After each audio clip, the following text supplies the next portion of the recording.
कैसे मैं बतावो तोला, हो गे हावे माया तोरले मोला।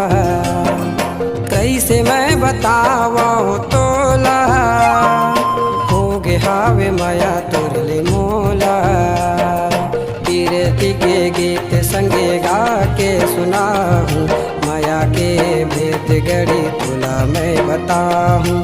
पीरती के गीत संगे गा के सुनाहूँ, माया के भेद गढ़ी तुला मैं बताहूँ। तेरे माँ के बता देते मोला, होगे हावे माया मोरले तोला।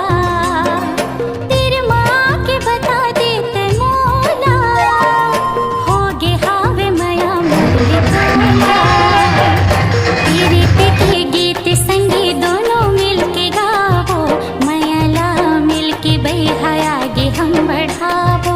पीरती के गीत संगे दोनों मिलके गावो, माया ला मिलके बैहाया गे हम बढ़ावो। तेरे माँ के बता देते मोला, होगे हावे माया मोरले तोला। कैसे मैं बतावो तोला, हो गे हावे माया तोरले मोला।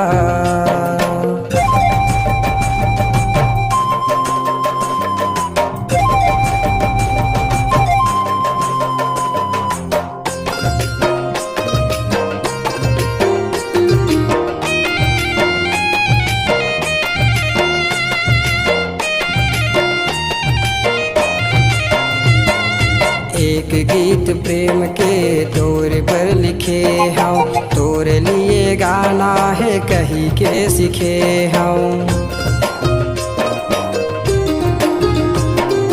एक गीत प्रेम के तोर पर लिखे हूँ, तोर लिए गाना है कही के सीखे हूँ। गावत हूँ गीत मोर माया के दीवानी, नवा नवा हवै हमर माया के कहानी। बिन घटा के बादल जैसे करके, अंतस मारिम झिम शिवर से। सारा करते, बिन माया के हृदय हजर थे। कैसे मैं बतावो तोला, हो गे हावे माया तोरले मोला। कैसे मैं बतावो तोला, हो गे हावे माया तोरले मोला।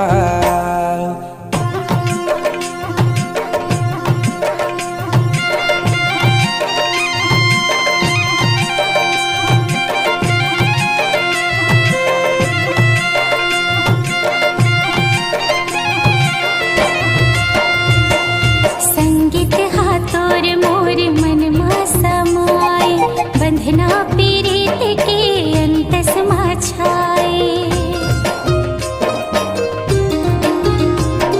संगीत हा तोर मोर मन मा समाए, बंधना